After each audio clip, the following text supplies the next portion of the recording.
Hey everybody, welcome to the 123rd episode of Mathcast. I'm your host, Christian. And I'm your co-host, Levi.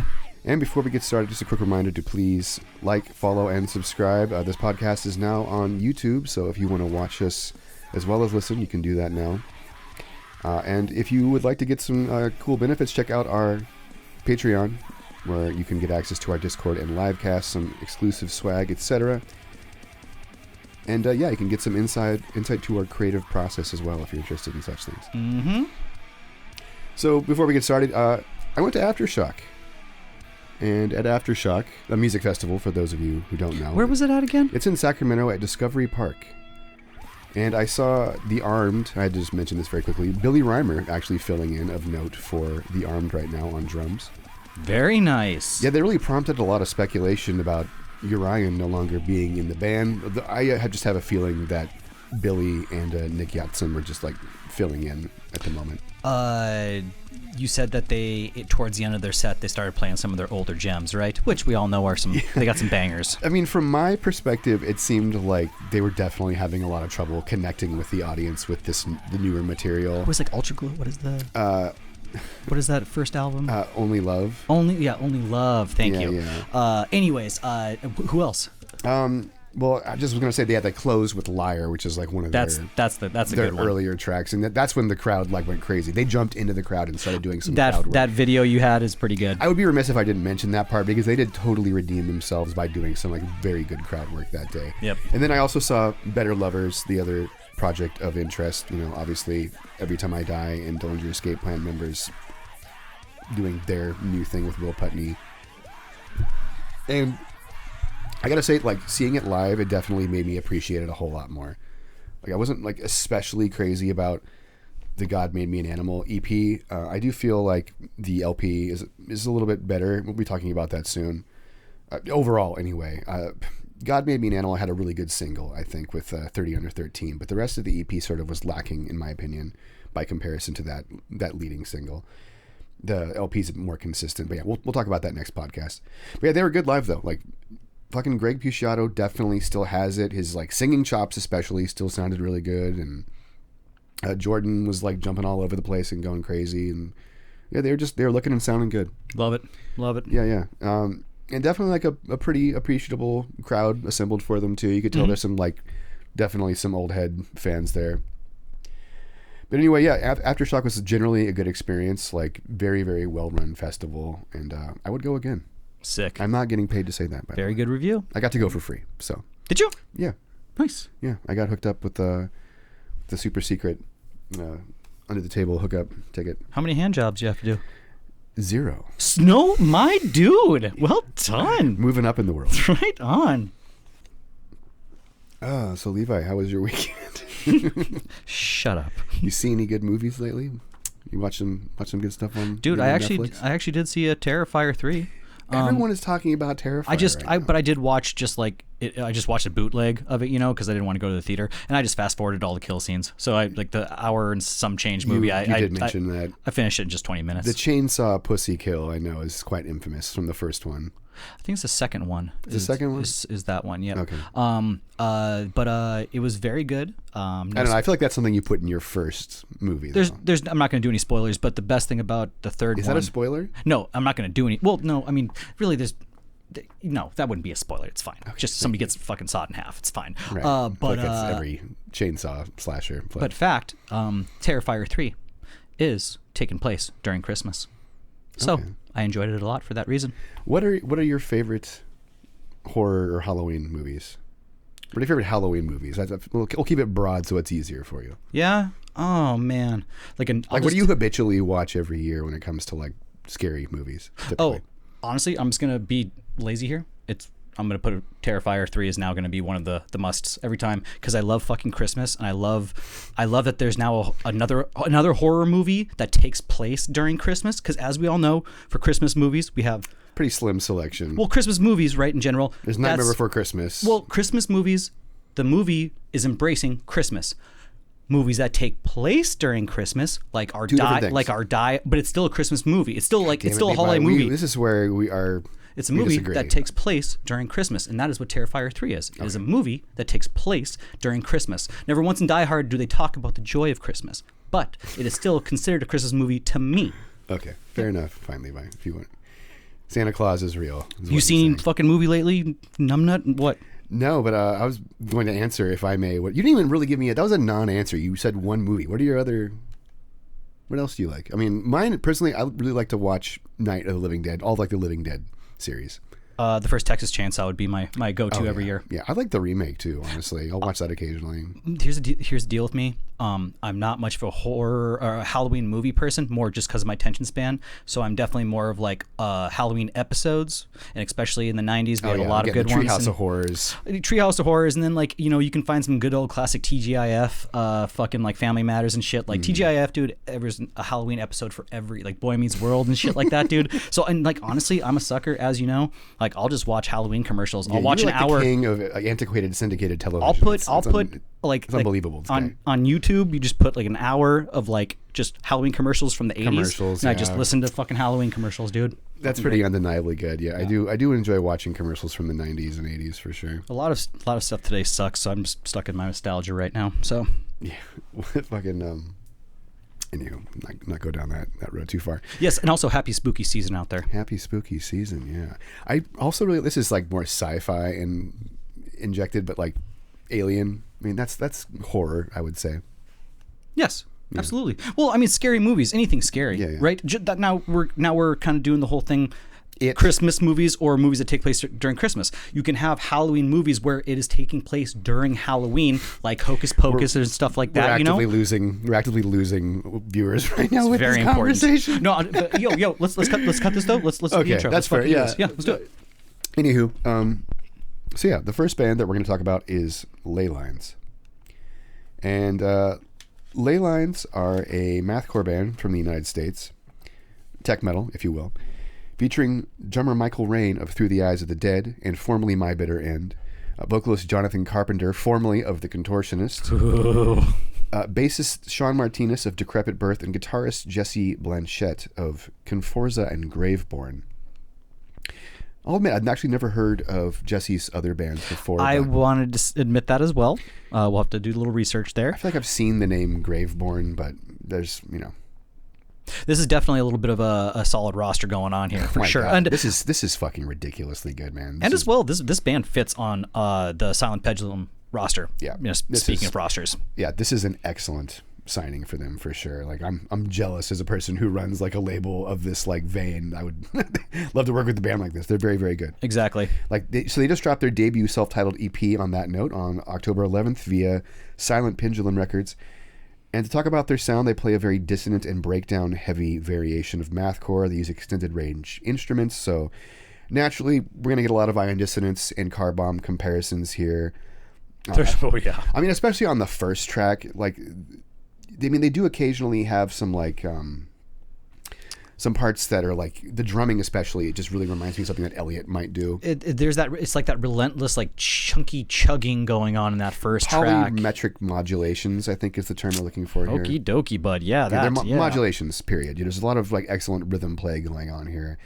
They do occasionally employ some like atmospheric parts, like on track 2, Dead Harbor, with those kind of like soaring lead parts. They're kind of melodic too, and maybe a bit gentish, I guess you might say.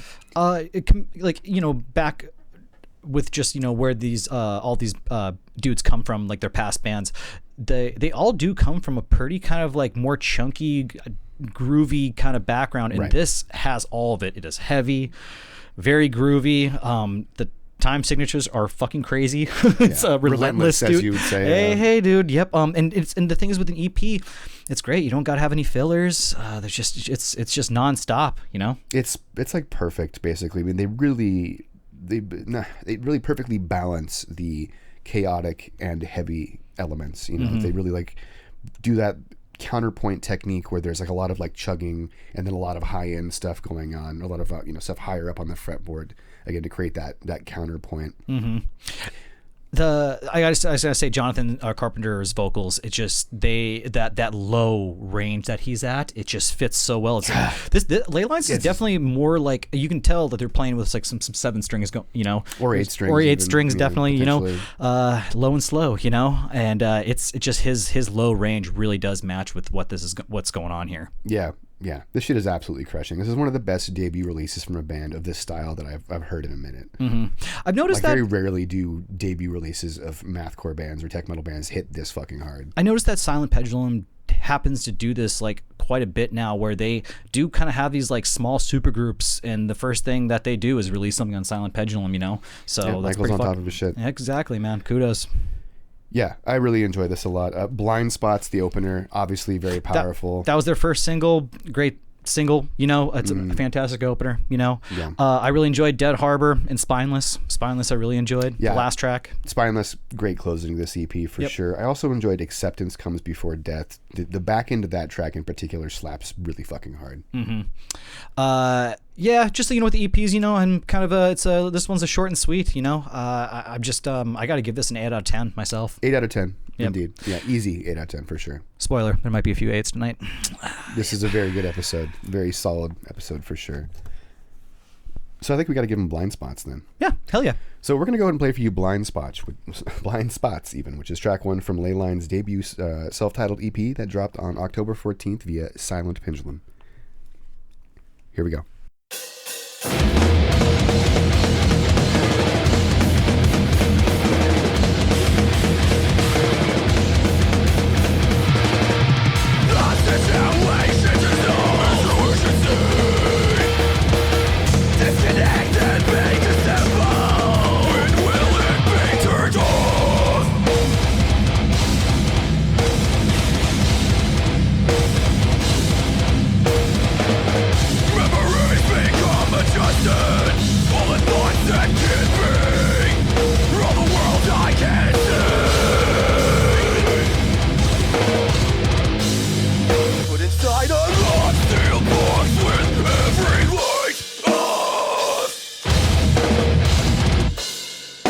Inside the Norman breeze of golden night.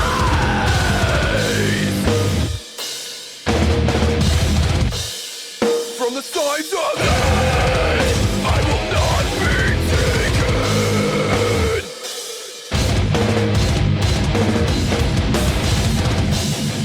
Did you think this was over?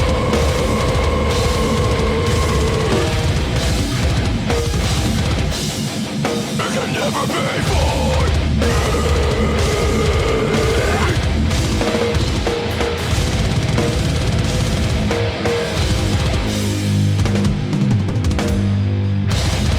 never play in a blind spot. I can promise you that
right, so that was Blind Spots, which is track 1 from Leylines' debut self-titled EP, which came out on October 11th via Silent Pendulum Records. So next, we're going to talk about Dissordawtisms. Took me a few times to pronounce that right. No shit. Yes. So Dissordawtisms is a solo math grind project from Spain. Solo, no way. It is a solo project. I missed that. Yeah. And they just dropped their new album. What is this fucking called? The Sardonic Ideas of Spastic Contempt on October 11th. Spastic is right. Right. And is that word problematic? No, absolutely not. I'm a spaz. I'm pretty sure that's problematic. But Really? We'll put a pin in that. The project, to talk about the sound of the project before we get sidetracked on the potentially problematic song or album title just dawning on me right now. It combines the low-end heaviness of projects like the Tony Danza Tap Dance Extravaganza with the frantic and technical fretwork of bands like Psy Opus. And because it's a one-person project, it repeatedly throughout my listens, I kept thinking of the sound in its creation. Kind of took me back to that MySpacey era Geistafahrer EP that they did in like 2000. See You Next Tuesday, I think, is the influence tree you might be looking for there. Yep. But I was just, with the Geistafahrer, that specifically that EP, that band sounds like robotic See You EP, it was. That band sounds like See You Next Tuesday to me, is why I say that. Oh, got it. Yes. But anyway, yes, I agree with you. But yeah, once again, man, this is now I'm. This shit is also. I'm trying to wrap my head around. I did not know it was a solo project. This is not the only solo project on this episode. This kid's just been like pumping out guitar mathcore covers on like YouTube and just like social media for like a long time. This is some dizzying chaos going on here. 10 tracks, pretty sure it clocks in at about 20 minutes. Mm-hmm. Short. Hold on, man, for sure. Yeah, there's just really a lot of guitar work happening. It's a really interesting album in terms of like the guitar work specifically. I think if you're like a guitarist, which I am, you'll probably really appreciate what is going on this album. I would like to say that there is a specific sound to his vocals as well. It is like this. It is like this. It's not. It's like so. I don't know how to describe it. It's scathy, but like it's so from the depths in the belly. Like it's almost like borderline could be like gurgly, like phlegmy at times if he went harder into it. But it's just I really enjoy the fucking range that this specific vocalist is at. Yeah, it's good. It's really like animalistic. Yes. Like unhinged. There are like sardonic spasm, parallel mentality disorder. These great are tracks. Those two specifically, I mean, they're my favorite tracks, but they're mostly my favorite tracks because of just the vocal styling going on there. Anyways, big fucking fan. The vocalist paying attention to the vocals, Well, yeah, right, yeah, that whole thing. Then the guitarist focusing on the guitars makes sense. Right. Artwork is amazing too on the album. Love it. It's definitely interesting. Yep. Mm-hmm. It looks, I'm not sure if it's AI generated. It's funny that I now have to like call that into question with every image that I see. If it's like looking a little bit nonsensical. Does it matter? Was that intentional? Or, yeah, it does matter. It sort of it lessens my enjoyment because there seems like there's less meticulousness in the arrangement and the placement of the things that I'm seeing. Homie's busy. He got a full band he's writing for here. Come on now. What, he's got to be an artist too? We're going to outsource the artist because he's a solo project. Womp. There's capitalism going on here. I'm telling you what, dude. Guys, stop. Yeah. Anywho. But yeah, so once again, much like Leylines, you get that great counterpoint stuff where you've got like some fat chugging and then some like crazy stuff happening up, higher on the fretboard. And it really just brings a lot of good like counterpoint to what this project does. And from track to track, it's pretty varied too. It's not like the same formula like regurgitated. There's definitely some different directions that are explored. Yes. I mean, there are some like weaker moments, particularly like the sweep picking on track 5, Vanishing Relief, which felt like a bit of a parody on sweep picking in general, like Rings of Saturn like style. Oh, I haven't heard that name in a while. Holy shit. Yeah, but however, the chromatic descending shredding on the back end of the track, the breakdown really redeems it for me too. That part's pretty fucking nasty. Once again, with the shortness and the relentlessness of this album, you're not going to get much fat. There's no filler in here. It's just 17 lean minutes. Fucking no. Yeah, it's like 20. It's yeah, 17. Okay, it's but it's by far. This isn't my highest rated one on this episode, and I know it sounds kind of crazy, but this might be my favorite listen of this episode. I just kind of kept going back to it today. I think I listened to this album like 3 or 4 times just today, just because it just was hitting me right, you know? Yeah, it's good. It is very good. I mean, there's a lot to latch on to. Mm-hmm. What tracks did you enjoy though? Neuroatypical Manifestations, Parallel Mentality Disorder, which I think is my favorite track, Spastic Contempt, and Vanishing Relief, which I think is Spastic Contempt 2 is really fucking good. Yep. Vanishing Relief. I feel like that's a misspelling of relief, or a typo rather. But either way, track 5, that's a banger too. Mm-hmm. Yeah, Parallel Mentality Disorder, I think, is the track that I would choose for the podcast, though. And in terms of like rating, I would give this an 8 out of 10. I'd say 8 out of 10. Yeah, we might be agreeing quite a bit here tonight. So yeah, this is very good. Originally, I had a 7, and then I had to like go back and like look at how many times I've jammed the album and how many times I would catch myself like headbanging is a pretty good gauge of how much I did that. I did that with Leylines. You can even see like it was a 7, and then I turned it into an 8. I'm like, you know what?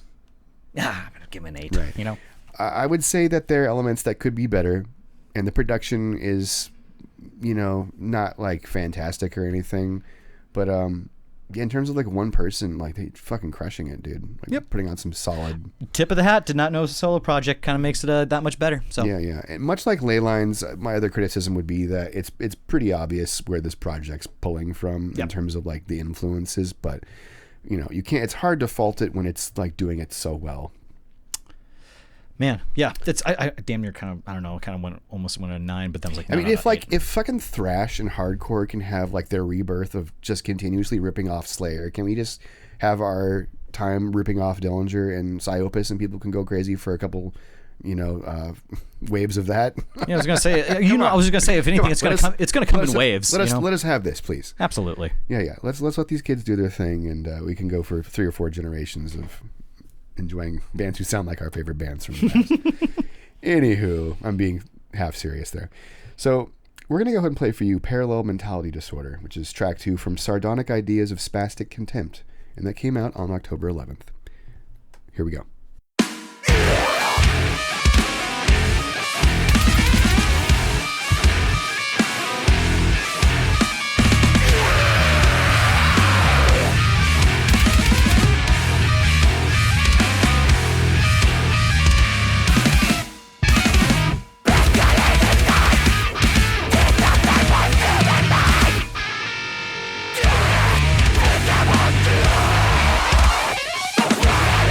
Yeah.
All right, so that was Parallel Mentality Disorder, which is track 2 from Sardonic Ideas of Spastic Contempt. Try saying that 5 times fast even. 5 times fast. 4 times fast. And that's by Dissordawtisms. And they came out on October 11th. Good day for music.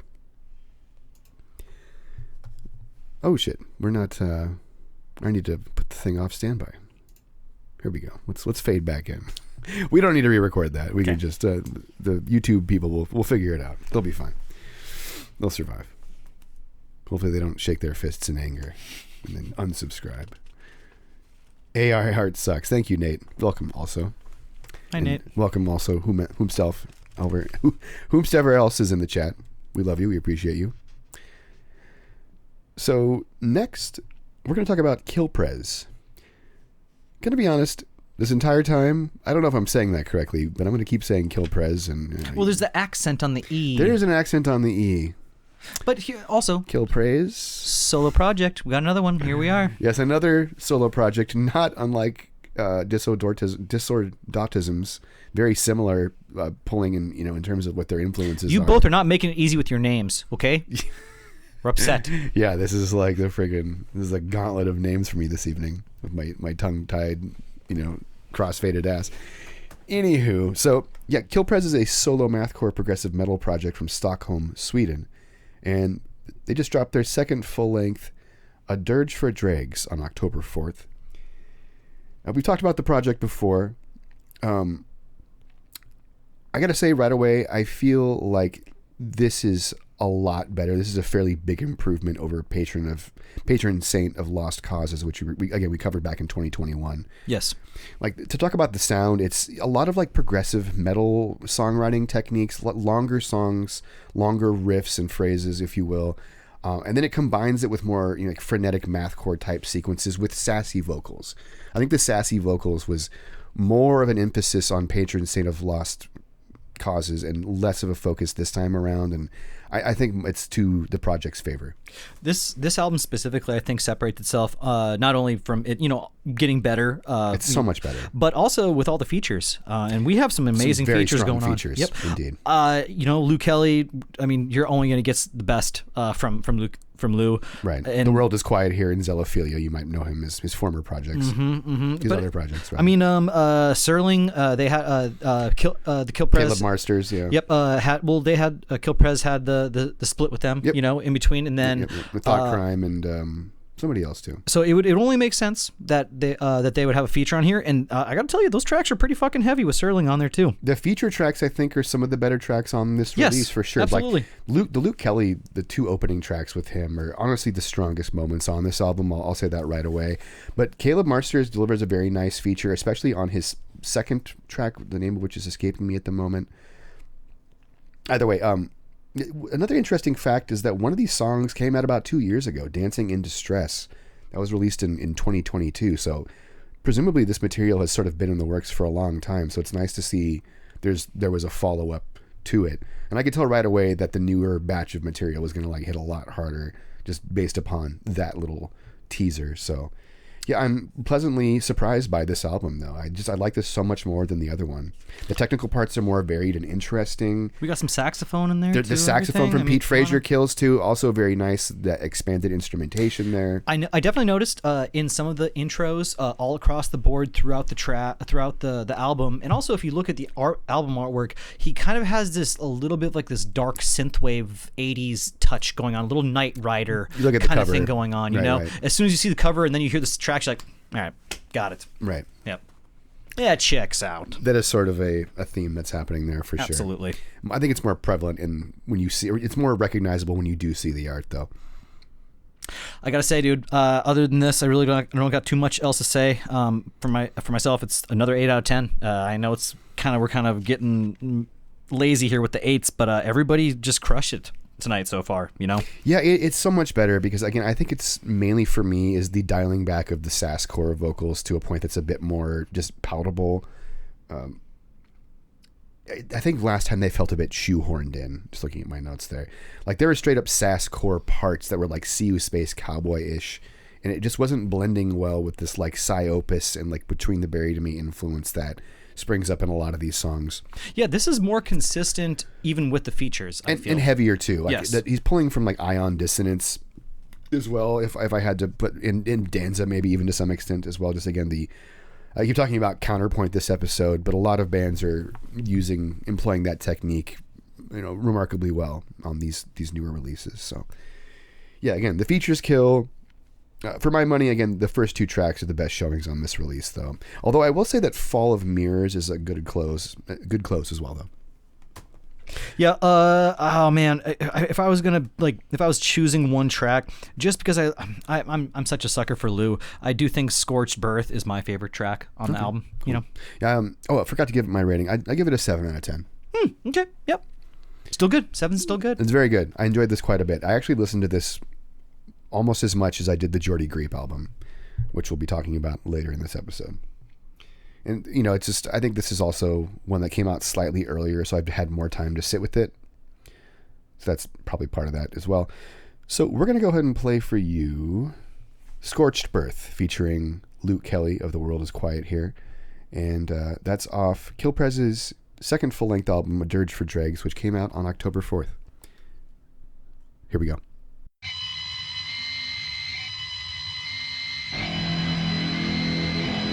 Every breath, write your story, it was it, I am not down.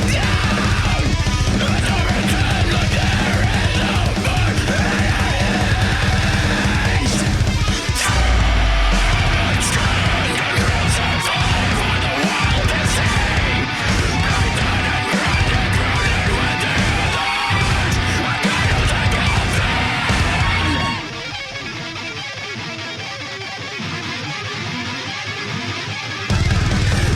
rest with the roots I never tore. The broken belief in salvation gets to our core. Taking out the same drifting across the page. Dungeon of mental state. I know the cage to my self-destruction. But it is radic annihilation. What it'll mean, a barbed wire. And get my age by the fire.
All right, so that was Scorched Birth, which is track 1 from A Dirge for Dregs, which is Kilprez's new full-length album that came out on October 4th. So next, we're going to talk about Rob Ford Explorer. Mm-hmm. And Rob Ford Explorer are a math rock duo from Reno, Nevada. And they just dropped their new EP, Nil, on September 27th via Choke Artist. And I think the addition of vocals has really added a whole new dimension to this project. Previously, the band has been instrumental math rock only, but man, on this new release, they introduced Vox and guitarist Cameron Sachs doing double duty. I feel like these tracks are maybe just a little bit shorter in length. I feel like they're the past. Clark Goes Lamb single was like a minute and a half. Yeah, I feel like this. Their past stuff is a little more Don Cab. Agreed. This release, though, I gotta say, it is by far my favorite. Is it our birthdays, dude? Because we usually say like, oh, could use some vocals.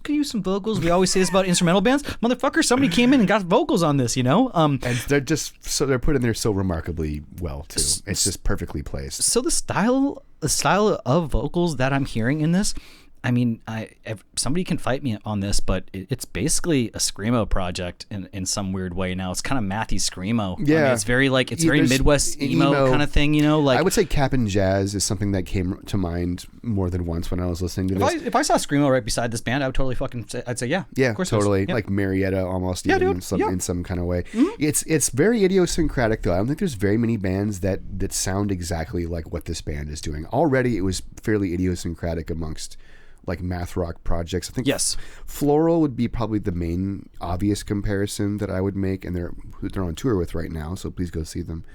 But and also Joe from Choke Artist is doing drums, filling in for Taylor. Gotta love it, Choke Artist, man. Yeah. One of the fucking better labels. Do a lot for math rock and mathcore. Yeah. Okay, so I want to say right off the bat though, the lyrics.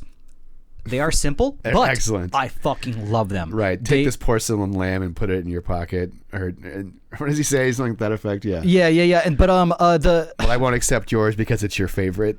I like these lyrics here. They're a little confusing to me, but they somehow are confusing, but they make sense to me in my own way. The secretly nothing matters. Then I don't matter. I fucking love that. It's great. It's great. I can hear the parts in my head. That's pretty uncommon for like a math rock band to have those kind of like hooky riffs and vocal parts that just really stick with you. And then we have that little addition of the viola from a guest musician, Sean Flynn, which is so well placed as well. Mm-hmm. Yeah. This is excellent. This is the surprise of 2024 for me. Very as far short, as but yeah, this is like the best math rock EP of 2024 so far, in terms of in my opinion. I would agree with you. So I will agree with you with that statement. I definitely wanted to. I was super on board. I wanted to go 9, but do you know what? I just don't think there's enough here for it to be a 9 for myself. I agree. It's an 8. Give it an 8 for sure. Yep. Yeah. And I mean, Clark Goes Lamb, very, very strong though. Even though it's a minute and a half, that's probably one of the more impactful songs. Yep. The tales have been spoken as well, like the I do.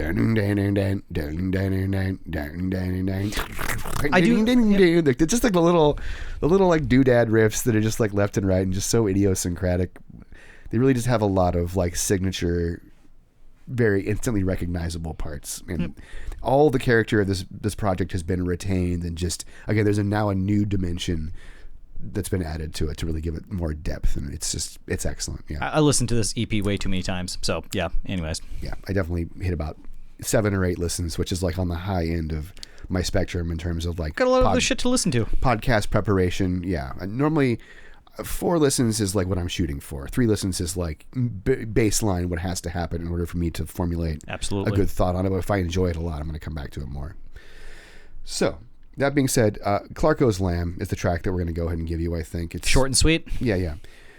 And it's your introduction to this band with vocals. If you were not following the their press releases, not like they really had a press release. But anyway, so we're going to play Clark Goes Lamb, which is track 1 from Rob Ford Explorer's new EP, Nil, which came out back in September via Choke Artist. Here we go. Take this porcelain lamb, something in your pocket, while I refuse to accept yours, because it's your favorite.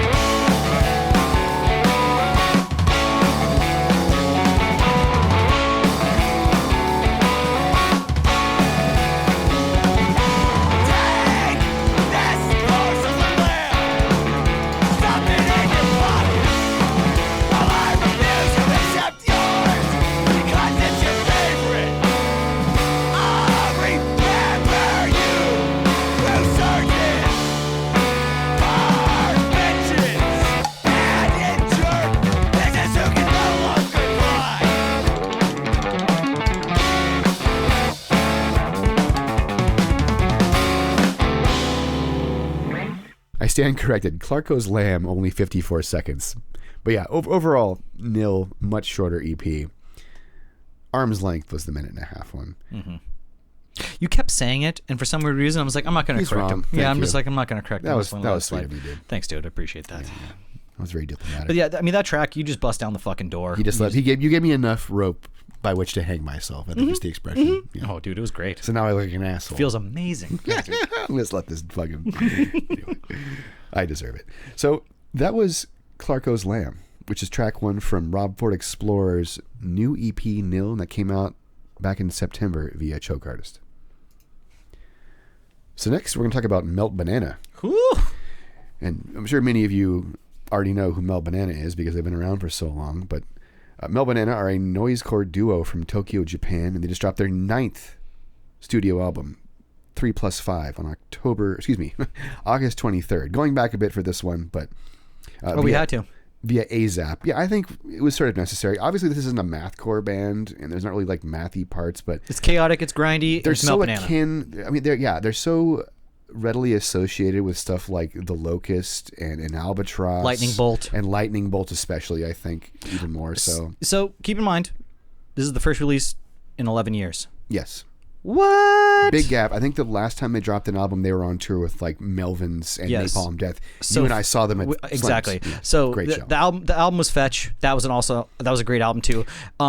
So I okay, we're gonna go back. It was okay. I'm just like Really? Yeah.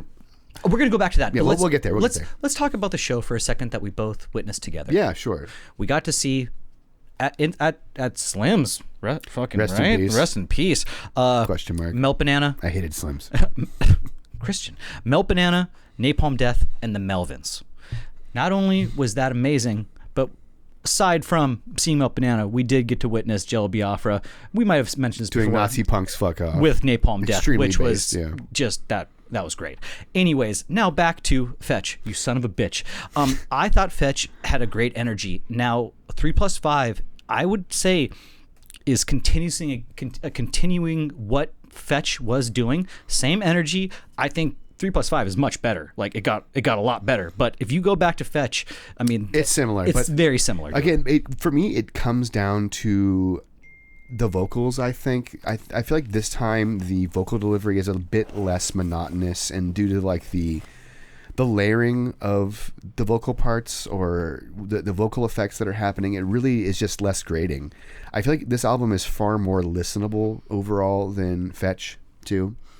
On that note, it's so good, dude. This album is so. I mean, I want to say good. we should have acknowledged right away. Like, it's pretty remarkable for a band to still be releasing quality LPs this deep into their career. It's a fucking duo. But I was going to say that I think this is the best album that this band has done to date. Actually, even I would go that far. You know what? You're like a really big fan of the band, so maybe you could attest to that more. But I would agree with you. I think this is by far my favorite to listen to right now. I think it's a great album. I think I'm maybe lost in the sauce right now. I might have to like later on look back on all of the albums, but I do like the 1997 release Charlie, That's as good. well as, I know it's not a full album, but That's the two track split EP they did with the Locust as well. Right. Legendary. That was like my introduction to Melt Banana was the Locust. Locust. I think probably for a lot of fucking people. I mean, that's how a lot of people got into Locust, you know. But I got but then also split EPs are good for something, aren't they? Exactly, dude. But overall, it is just this bursting energy. There's this beauty in this chaos that Melt Banana does in 3+5, with the glitching guitars and just those fucking lightning bolt esque riffs. You know, it's so similar yet so new and so different. Agreed. Yeah, it's like it feels futuristic is what I was going to say. It like there's almost a robotic feel to this album that borders electronic music, especially on tracks like Whisperer. But how about hear me or out? Stopgap. Even the opening track Code, I feel like it literally like emulates like the menu sound off of a video game screen. You know, like just the menu out. Like it's just like I'm all about like this, the dude. loading screen of the PlayStation. Yes, thank you. Yeah. And any puzzle starts up and the second track Puzzle, it starts up and just lets you know, hey, we're in this. We're gonna keep going. You know, like it's crazy. Code is an excellent opener, though. On that note, Puzzle, Case D, Puzzle is track 2. Case D is track 3. Case D is probably my favorite track on the Case D album. is a beautiful fucking track. Yeah, the effects on the guitars are just like. talking about getting lost in the sauce. Like you can really get like mesmerized by some of like the effects layering that is the heavily processed guitars are coming through. You know. Now, for anybody out there that is not much in a Melt Banana or not ready to listen to this whole thing, I will tell you this: for not having one single track lead into the next track, for some odd reason, this album is extremely coherent to me. It just flows. Although there is nothing that fucking goes together. But each track is different.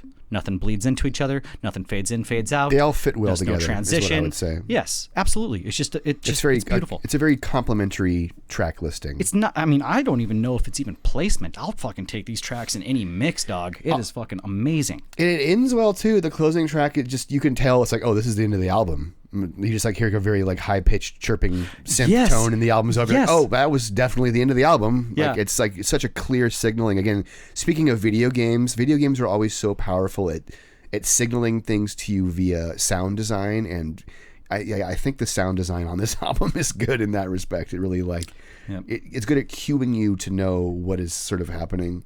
Yeah. So many good tracks, though. Hex, I really enjoyed quite a bit as well. I think I already mentioned Stopgap and KSD. Code would probably be the track that I would play for the podcast, though. I sent Puzzle to quite a few of my non-Mathcore friends and stuff. What was their reaction? I'm waiting on a few still. I love let's call them normie reactions to obscure niche music. It's always good for a laugh. We should start collecting one for every band, like just to sort of contribute to the review, like what normie review is. one of my friends, she has basically right now where she asks all of her friends, including me, like to give her 3 tracks, and it's like seasonal, so it's like four or 5 times a year, and she'll be like, "Yo, you give me 3 tracks," and so everybody. So by the end of it, it's like it's a list of like 50 some tracks, you know. Oh. And I definitely tossed Puzzle on this one for this season. So you cheeky son of a bitch. Rob Ford, you're on there too. Oh wow, I love that. Hopefully that they'll enjoy well, this one I was like, you know what? I'm doing all current mathcore and math rock. I'm gonna let it just sit out there. Mathcast, baby. I love. Yeah, it's good to see more people discovering this music. That being said, like, just had some of my friends recently tell me they're like listening to Dillinger Escape Plan and like Floral and shit. I think it's just because it's actually like on like satellite radios and weird shit. Like you can like stumble upon stuff, you know. Some of it's like 20 plus years old that we're talking about here, like in terms of like the influences. So yeah, it's funny to see that like come full circle. It's like trendy for people to be discovering this kind of music now, almost. I can't find anything to complain about this album though. I just want to end it with that. And for 8 out of 10. 9 out of 10 is my first 9. I'm pretty sure, and it is. This is your first 9 on the podcast. I'm pretty sure. Maybe did we give a 9? Maybe it might have been some like. I think you gave God Awful Truth a 9, if I'm not mistaken. Well, anyways, this is a 9. It's rare, but like, God damn it, I like. Not only did I listen to this a lot, I'm going to keep listening to it. It's very replayable. It's about 20 minutes or so, and yeah, I enjoyed this so much more than their previous stuff. I don't find myself going back to The Split or Charlie as much in recent years, but this has sort of prompted me to go back and like listen to their back catalog again. And go back and listen to Cellscape. You'll like that album. I will. I did. Admittedly, I don't think I rejammed that one, but I didn't really have enough time because of all the other listening I was doing. Understandably, it's kind of hard to like review a band and then like expect myself to be able to like go jam their back catalog, especially when it's as deep, their entire back catalog in preparation, when it's as deep as Melt Banana, for example. This one, I'm here for you. Like, that's not fair for me. I've got a life outside of this shit. So. This is Screamo Index helping out Mathcore Index. At least I got the Melt Banana down, you know. Thank you. Yeah. But yeah, what track are you thinking though? I mean, it's helpful for the context, but I know what their music sound like. So anyway, Code. Let's do Code. So awesome. We're gonna play Code. Track 1 from 3+5 came out back in August via AZAP. Melt Banana. Here we go.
All right, so that was Code, which is off Melt Banana's new album, 3+5, and that came out back in August via AZAP. So last, we're going to talk about Geordie Greep. And Geordie Greep is an experimental rock solo artist from London, UK, formerly of the band Black Midi.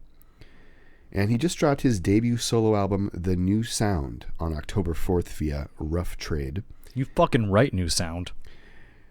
Yeah, unlike the furious, mathy, and experimental rock of Black Midi, this is more theatrical. It's more seemingly inspired by some of the finest music of the 70s, I think, is a pretty recognizable trait. If you're like a fan of 70s prog, you'll probably be drawing a lot of comparisons the first time you hear this music. In a way, it's a more distilled version of like Greep's idiosyncrasies from Black Midi, but they're just like, you can just tell that the shit was probably bursting out of him, but just didn't quite fit in the peg of Black Midi's material or like lane that they generally in. This is more akin to like fucking show tunes in a way, especially on tracks like Jesus Holy. Christ, dude. Not on that note of the show tunes kind of thing, even lyrically, I feel like the storytelling covered in deep extreme Insane hyperbole where it's like, what is he serious? Is this sarcasm? Is this parody? Or is I feel like is this a character or is he serious? Like, is he like, sometimes I feel like are you masking the pain of something? Like, I don't even know. The lines are so heavily blurred that it really makes you just like question what you're hearing, if it's a character or if it's a direct projection or whatever. And for that, I'm here for it. There's so much depth to what's going on in this album. Yeah, the lyrics are.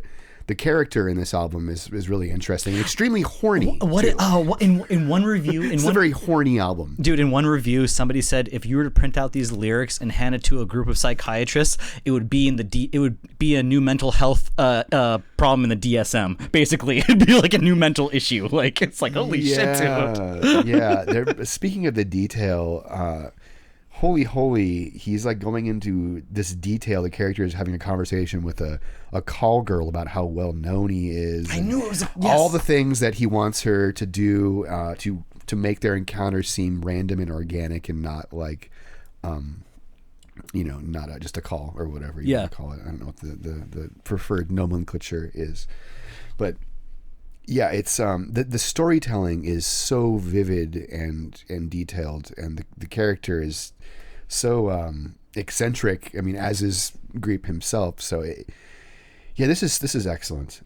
Just what intense, just tangled jazz rock we got going on here, dude. Frank Zappa. I just want to get it right away. Let's just get it out of the way. I was waiting for you to say something. I didn't want to say Zappa, and then you'd be like, well, actually, Levi. But no, you were 100% right to think Zappa. Like, without even reading, I didn't read any reviews going into this. I did watch the review I did watch Fantano's review, however, and I did watch his interview with him. Yeah, as I am wont to do. I follow the Fantano channel. How about this? Usually when there's no Fantano, like, I do like to check at one review at least, just so I see like what everybody else's vibe is. Not even like it's gonna affect my feel. Because check me right now, Rob Ford Explorer. Y'all got a bad review out there printed, and it is not good. But we did a different thing. But anyways, but I usually do Fantano too. Fantano, this one, I don't know. I was there for it. I mean, it wasn't his favorite. I generally agree with his takes on a lot of stuff except for metal.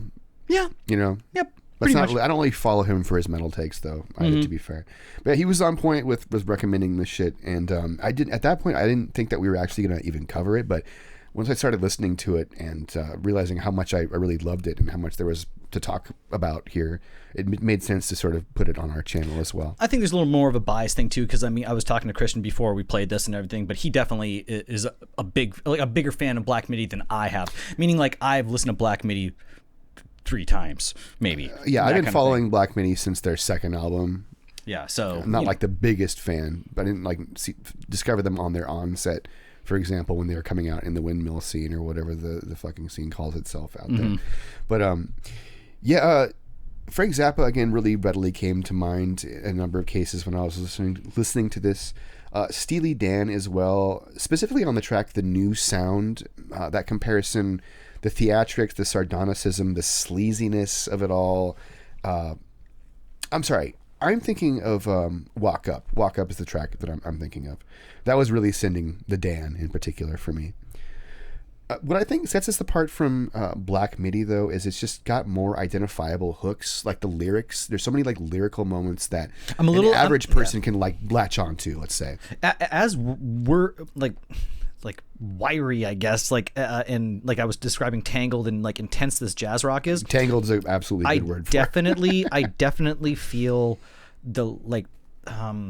I can pay attention, and I'm able to pick up more of the lyrics, and I'm there for the story a little bit more. Just when I'm like I'm on the train, I don't got anything in front of me, I'm just listening to this album.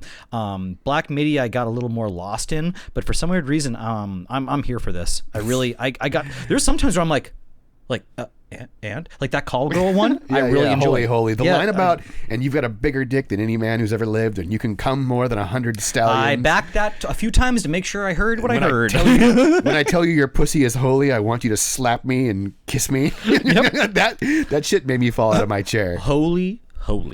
Yeah, there are so many layers to Holy in particular that I could really just talk about that song in great detail. Like the guitar solo break with the acapella bum bum bum bum bum bum bum bum bum bum bum bum. But the funniest thing is it's so like game show, like again, show tune. This is an album. If you were to look at the actual album artwork, it ain't gonna help you at all. The album art is incredible. It's incredible, but it ain't gonna help you at all. You don't know what you're in for. It's it's like kind of, you can listen to the album at the end, you look at the artwork and be like, I guess that makes sense. It's very like I guess it's like crude Japanese illustration of a woman beheading a man with a hand scythe. Yeah, I fucking love it, dude. It's so good. It's excellent, honestly, thought provoking. And even the name Geordie Greep, like it's just everything's so off. He's an interesting. The name cat. is off. Everything's fucking off. What I love about what he does is that he's really trying to like bring this like Dean Martin, Frank Sinatra kind of like spin to what he does as well. He really wants to like. There is a crooner side, kind of. There's crooning on this album for sure. That's Luke Kelly's got some like crooning kind of style too. You know, like previous with that. Yeah, I would be remiss if I didn't mention the kind of like crooning nature. I mean, his vocal delivery is kind of already in that. Got a little swagger in there. Yeah. Yep. Also, there's a lot of like straight up like Latin and Brazilian music influences happening on this record.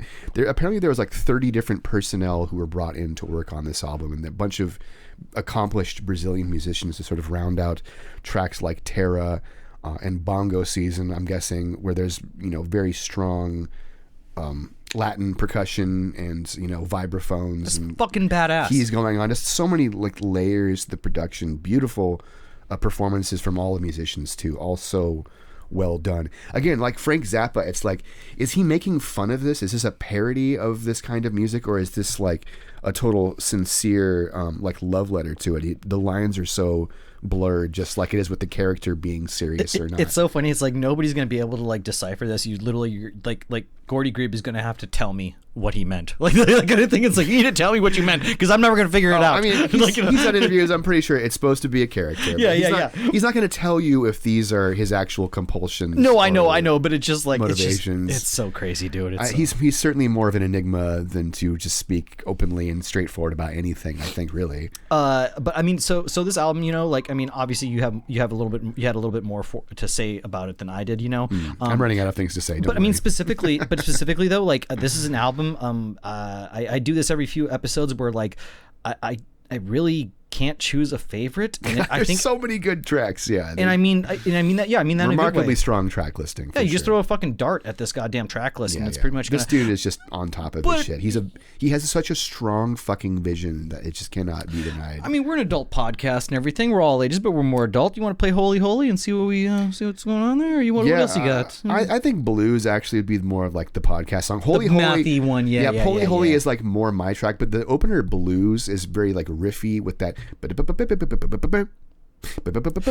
like, yes. There's some odd times happening there and some like good fretwork, and I think it's just a bit more overall dynamic and more interesting and immediately gratifying. So I like that. We'll give him that one. I still have just a bit more to say. This might be off base in terms of like musical comparisons, but the entire time I was listening to this, especially during Bongo Season, I kept thinking of They Might Be Giants and the way that he employs like vignettes and like storytelling and kind of like non sequiturs, musically and lyrically, to sort of, I mean, again, they don't really sound the same, but do you know what? they're like kindred spirits in how they like present music to you, I guess is what I'm trying to say. I'm picking up what you're throwing down. I'm saying, I'm trying to say it is Absolutely. off base. We're just like to look at the at face value, but yeah, hopefully that makes sense to somebody other than Levi too. Thank you, Levi. Please, Even help. if you're lying, I appreciate it. Please tell us. Please help us. Please tell me I'm a good man.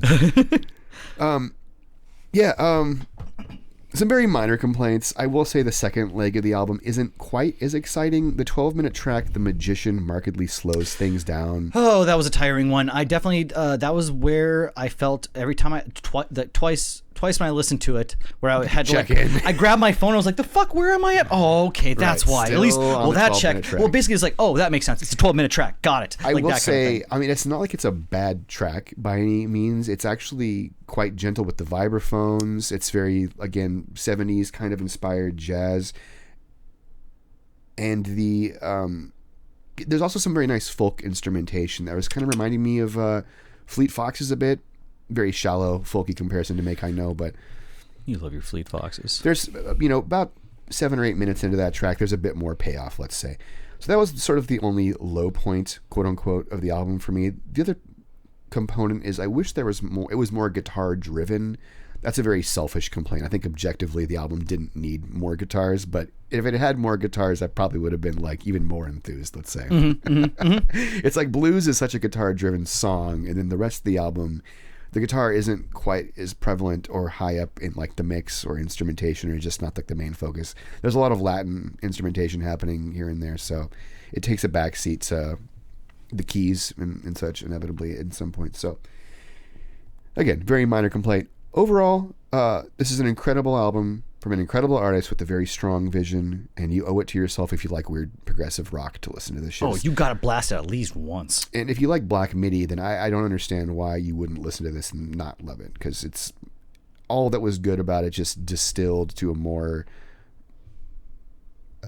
palpable form, let's say. All my weed smokers out there, fucking roll a fat hog's leg and fucking get on this shit, man. Yeah, See what goes on. That would help. Or if it does not, then it's not your album then. Yeah, if it gives you the fear, then maybe don't smoke and listen to this. It might make you a little paranoid. Also, if you're smoking weed right now, we're calling the cops. Yeah, you're under arrest. Math cop it. Math cop, yeah, we got it. Boo. Fuck cops. Don't worry, we're based. Anywho, so we're going to go ahead and play blues. Oh, Yeah. 9 out of 10. Wow, you went 9 this time. Whoa, That's I was right, not Big Doug. expecting a What 9. What are you feeling, an 8? 8, yes. Yeah, I feel like 9, for I listened to this so many times, and this is going to be a front runner for me in my album of the year list. Jesus, tonight we were good cop, good cap. Yeah, like we both were. of us. Yeah, I liked every solitary release on this podcast. Everyone gets a blue ribbon tonight. Everybody wins. Ford Taurus. So yeah, blues, track 1 from The New Sound, Geordie Greep's new album, his debut solo album that came out via Rough Trade on October 4th. Here we go.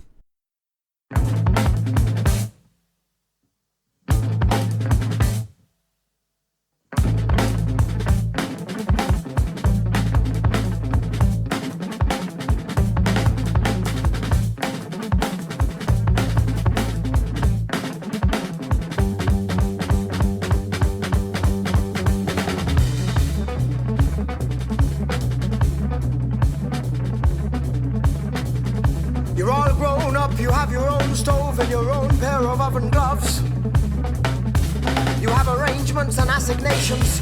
You keep up appearances and have a reputation. You sit in a park and work on your sonnets. You talk about yourself in the past tense. You have opinions that can't be shaken on morals firm. Do you know what I mean? Do you know what I mean? Do you know what I mean? Do you know what I mean? Do you know what I mean? Do you know what I mean? Do you know what I mean? Do you know what I mean? Do you know what I mean? Do you know what I mean? Is your favorite turn of phrase? You know what I mean? You know what I mean? You know what I mean? You know what I mean? Is your second favorite turn of phrase?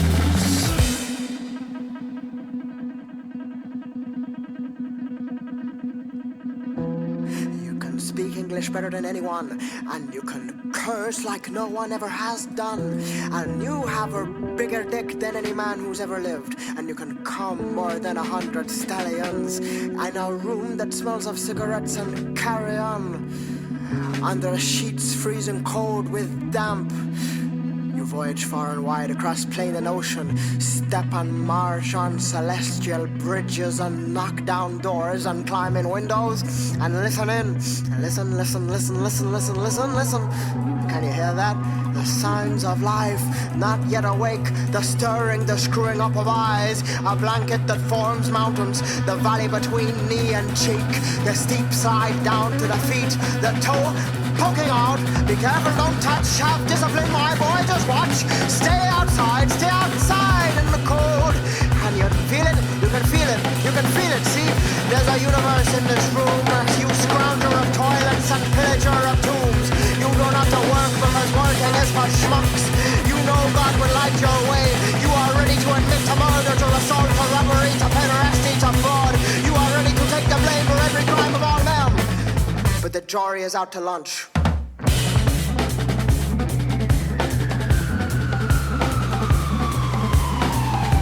You imagine a roaming camera that captures your melancholy. You walk the streets that stink of disease. You turn up your collar like James Dean. You put your right hand under your jacket and pretend you have a gun. You put your left hand under your jacket and pretend you're Napoleon. You squeeze your spots till they bleed. You turn your face so no one sees. Do beggars still play accordions? You should pay one to follow you around and play your theme. Soon your nails will sin. Soon your earrings will ring. Soon your organs will grow little mouths and speak for themselves. Soon your body will stage a civil war. Soon your heart will burst out free. And soon it will look you in the face and ask, what have you done? Why have you led it astray? Soon your brain will migrate. Soon your walls self-castrate. Your feet scuttle off. Your hands will fly away. Soon your eyes will glue themselves shut. Soon your legs refuse to hold you up. So embarrassed to bear your name, your body will vanish out of shame.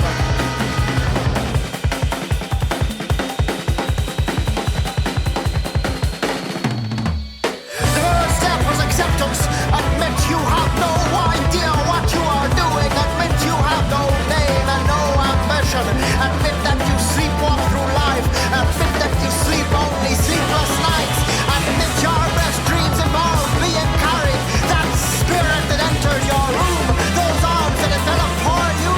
That carry you away. In those arms you escape. You dissolve through clouds. London shrinks as you leave it behind. London turns to a model village. And now you are one with yourself. You are finally proud. Admit that you've tried to cry and can't admit to yourself. No one else cares. There's no jury present. There's no reporters. There's no examination. It's only you. Soon you'll disappear. Soon you won't be here. Soon you'll have all the time in the world. Soon your lips will unrub. Soon your lips will expand. Your program of cloud up over your head. Soon you'll be inside out. Soon your veins will spring off. Soon they'll spread out for miles.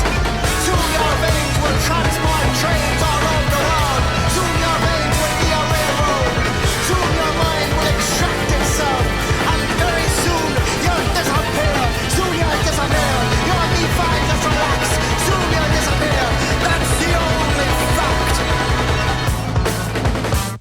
All right, so that was Blues, which is track 1 from the New Sound, Geordie Greep's new album that came out via Rough Trade on October 4th. So before we wrap this up, just a quick reminder to please like and follow, subscribe.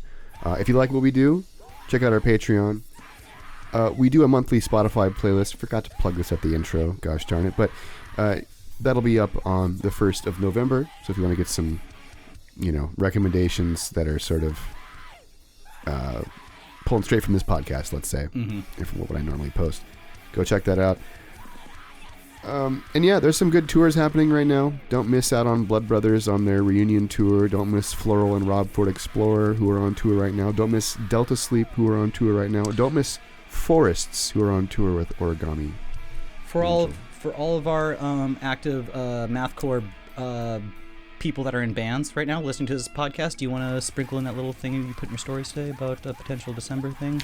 Oh yeah, we're I didn't have the bandwidth to do Mathcore Index Fest 2024 in person this year, but at the very last minute, He's a father now, everybody. All right. I'm doing an 11th hour fest organization for December.